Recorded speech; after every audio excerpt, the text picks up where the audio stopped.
Vamos ler então Tito 2, verso 11, que diz assim: porque a graça de Deus se manifestou salvadora a todos os homens.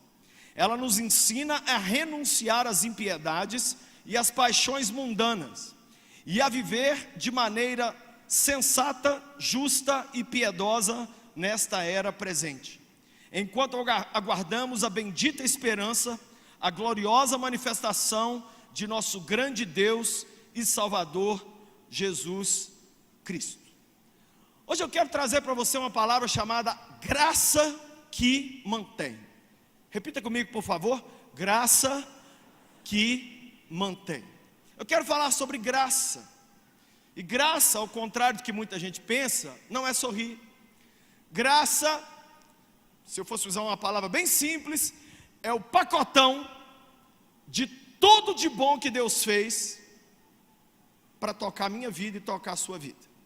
Graça é o favor imerecido de Deus. E se nós não entendermos graça, nós até podemos entrar no reino de Deus, mas a gente não consegue caminhar dentro dele. Gente, quando nasceu a Emily e o Davi, meus filhos, eu fiquei tão maravilhado. É muito legal quando nasce um filho. Você que acha que o dia mais emocionante da sua vida é do seu casamento, a gente tem que ter dó da sua inocência. Posso falar uma coisa para vocês? Eu não sei. Ô Patrícia, depois nós temos que ver onde que está o nosso álbum de casamento. Ela está me assistindo. A gente nem sabe nem se existe mais. Mas o Davi e a Emily, eles tomaram tanto a nossa vida. Foi tão bacana. Mas eu descobri que a Emily e o Davi nascer era só o início. A caminhada com esses meninos é que era o grande segredo do que Deus tinha para mim. Uma coisa é igual o Junão, eu falei aqui, aceitou Jesus, entregou a vida para Deus, chegou na igreja com a vida toda errada, se converteu. Outra coisa é a caminhada diária com o Senhor.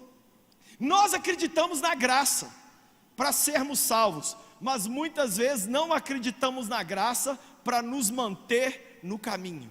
E eu quero falar sobre uma graça que mantém. Eu quero te fazer olhar para a graça de Deus hoje de uma outra maneira, porque a frase que eu mais estou ouvindo nessa pandemia é: eu não estou dando conta. Mãe, se você conseguisse dar conta, não precisava da graça de Deus.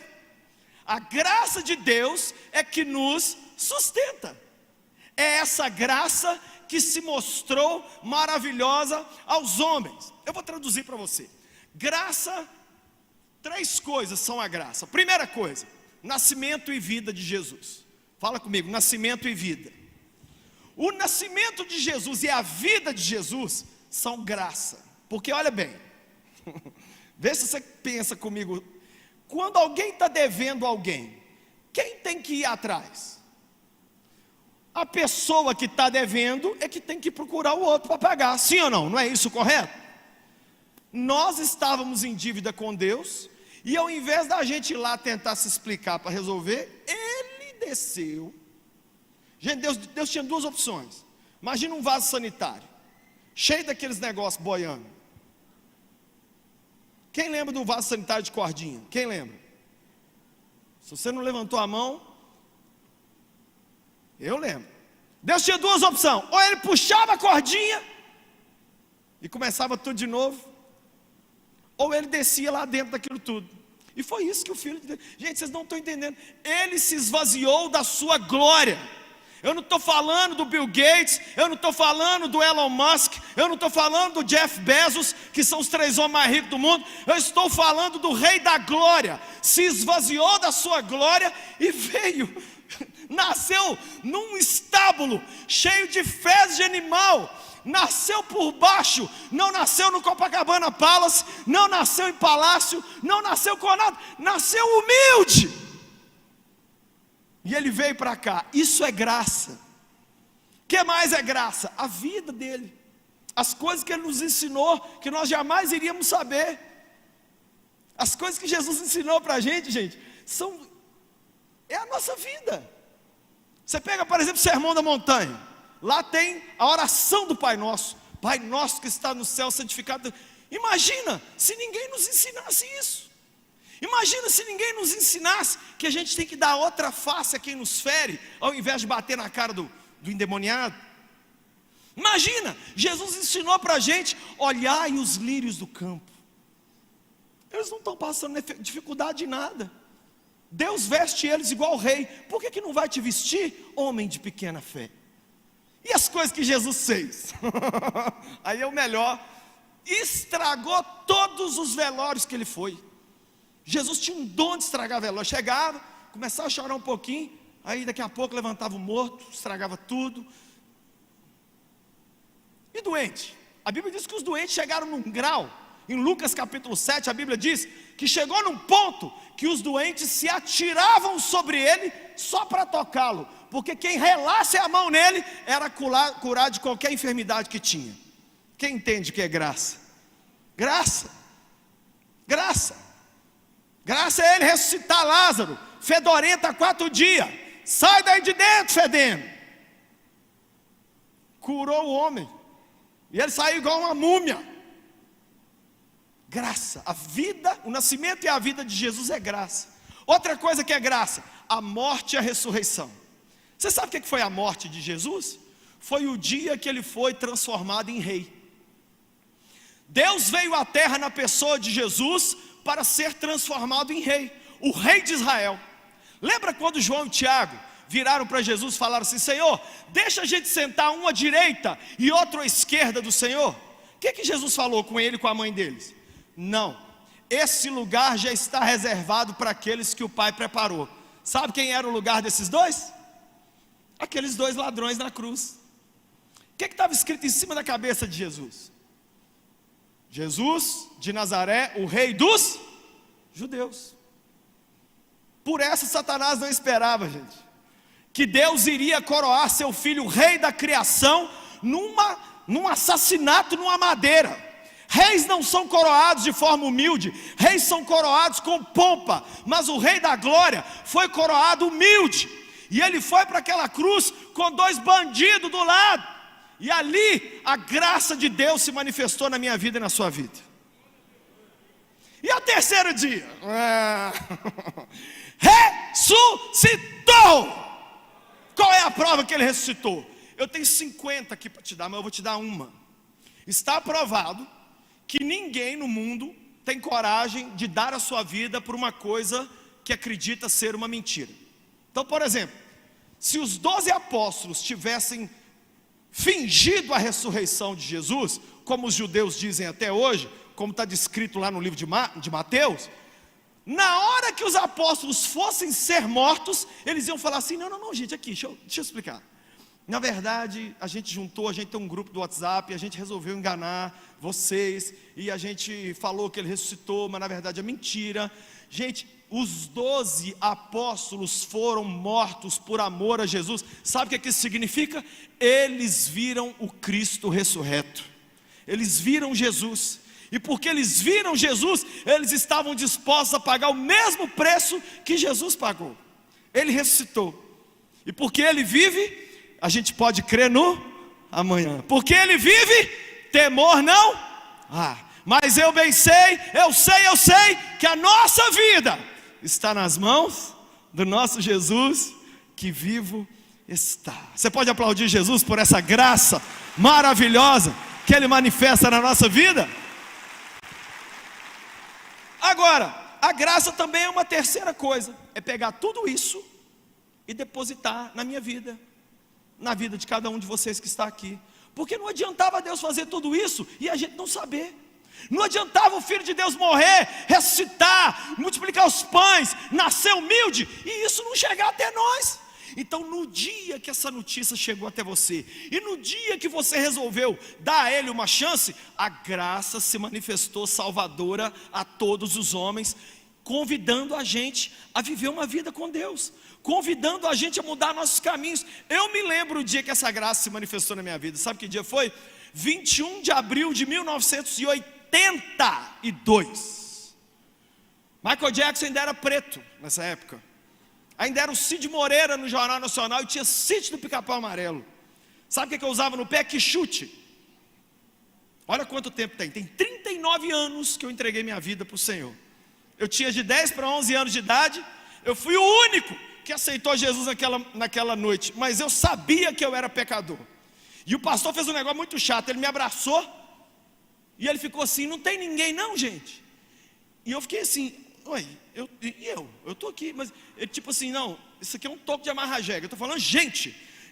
Não tem gente, ninguém. E eu assim: uai, mas ele não imaginaria que um dia que é menino, pesando 20 quilos, ia estar falando de Jesus, ia estar pregando o amor de Deus. Quem ia imaginar, gente, que um dia você e eu íamos estar numa igreja como essa, pregando, ouvindo a palavra do Senhor, celebrando Jesus, no meio de uma pandemia. Você sabe o que você fez hoje quando você pôs sua máscara e veio para cá? Você deu uma banana para o Covid, porque a graça de Deus se manifestou salvadora na sua vida, e você veio para cá porque você crê que esse Jesus que te protegeu até agora vai continuar a te abençoar e a te guardar.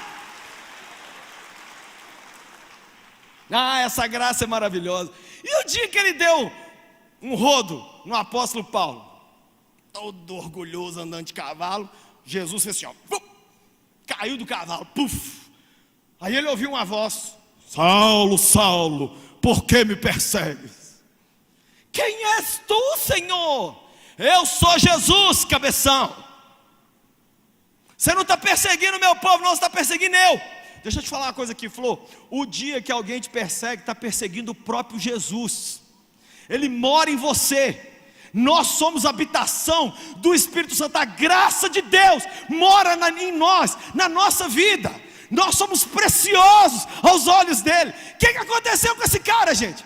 Um sociopata, um psicopata da pior qualidade. Ele matava em nome da religião. Não matava para estuprar, não matava para roubar, matava em nome de Deus. Acho que é o pior tipo de morte que existe. O que ele se tornou? O maior cristão de todos os tempos. Sabe o que Paulo dizia? Eu, o principal dos pecadores, recebi a graça de Deus para mostrar para o mundo que Deus pode transformar a vida de qualquer um. Sabe o que você viveu? Sabe aquilo que você viveu, o seu pior momento? Oi, você da galeria aí. Sabe o pior momento que você viveu na sua vida? Sabe aquele momento que os outros nem sabem que você viveu, que você não contou para ninguém? Sabe o abuso, sabe a traição, sabe a injustiça, sabe aquele dia que você pecou, que você roubou, que você matou, que você estuprou, que você pedofilia, sabe aquilo? A graça de Deus é maior do que qualquer erro humano. Não tem ninguém aqui nessa noite que a graça de Deus não consegue ir lá e te pegar e te trazer para perto. Aqui na igreja, nós temos um dos nossos pastores aqui, foi um homem que um dia cometeu um homicídio. Um dia eu contei isso para uma pessoa, a pessoa falou assim: absurdo, que absurdo. Eu falei: então para de ler metade do Novo Testamento, porque foi escrito por um assassino em série, um Jack Stripador da Palestina, Saulo de Tarso, doido, maníaco do parque. Hoje a gente fica citando Paulo: posso todas as coisas naquele. Cria vergonha, você está citando as frases do maníaco, doido. Mas a graça de Deus transformou esse homem. Como transformou e está transformando ainda a minha vida e a sua vida. E por isso nós estamos aqui. Quem entende o que eu estou falando? É essa graça que nos transforma. Agora, quando a gente fala de graça, eu percebo dois extremos. O primeiro extremo é a hipergraça. Fala comigo, hipergraça. O que é hipergraça? O que eu fizer, Deus vai passar pano para mim.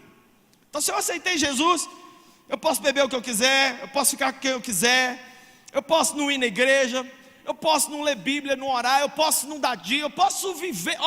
Eu entreguei a vida para Jesus. Acabou. É só deitar, boiar e ir. Amigão, deixa eu te dar uma notícia. A salvação é de graça. A santificação custa tudo. Aceitar a Cristo é de graça, mas caminhar com Cristo custa renúncia. Por isso que ele disse: quem quiser vir após mim e me seguir, e não negar pai, mãe, mulher, filho, cachorro, TikTok, Free Fire, BBB, não é digno de mim. Andar com Jesus não custa muito, custa tudo. Qual é o preço de andar com Jesus, gente? Tudo. Repete de novo: tudo, tudo. Por isso que o hino diz: tudo entregarei,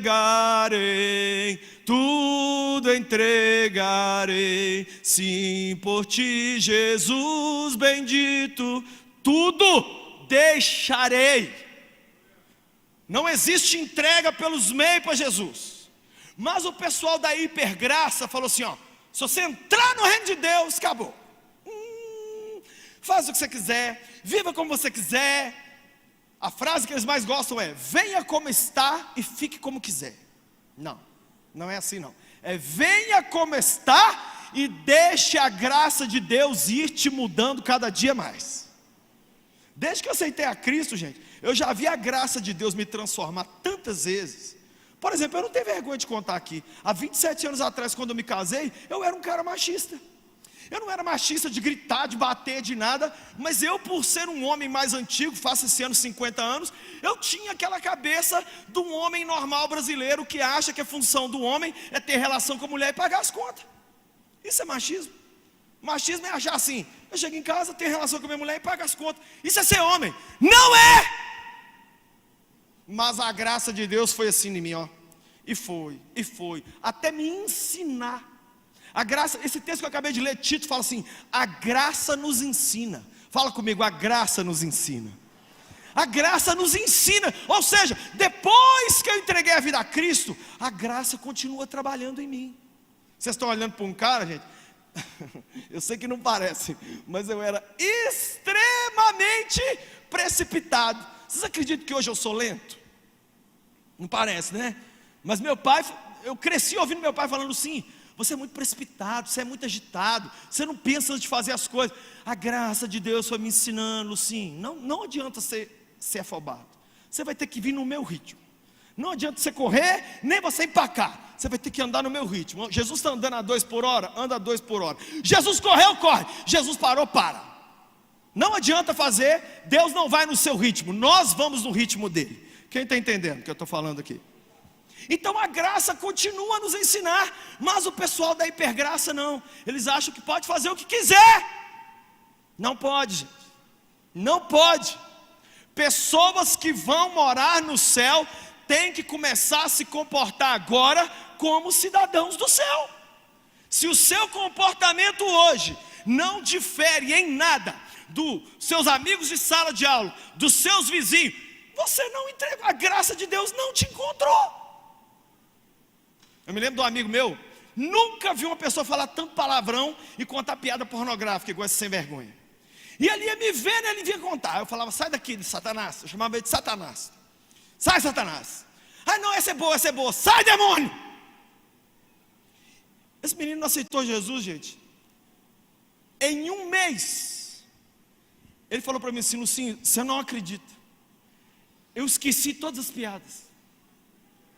Jesus pegou um detergente, passou na minha cabeça, e ele ficava assim perto de mim assim: glória a Deus, aleluia, glória a Deus, aleluia, aleluia, glória a Deus. Eu falei: por que você fica assim? É para eu não falar palavrão. Aleluia, glória a Deus, glória a Deus. Aí depois ele mudou, ele começou, tudo que eu falava com ele, ele falava assim: para frente, vaso, para frente, vaso, para frente, vaso. Nó, tá frio, hein? Para frente, vaso. Nó, e o Covid? Para frente, vaso.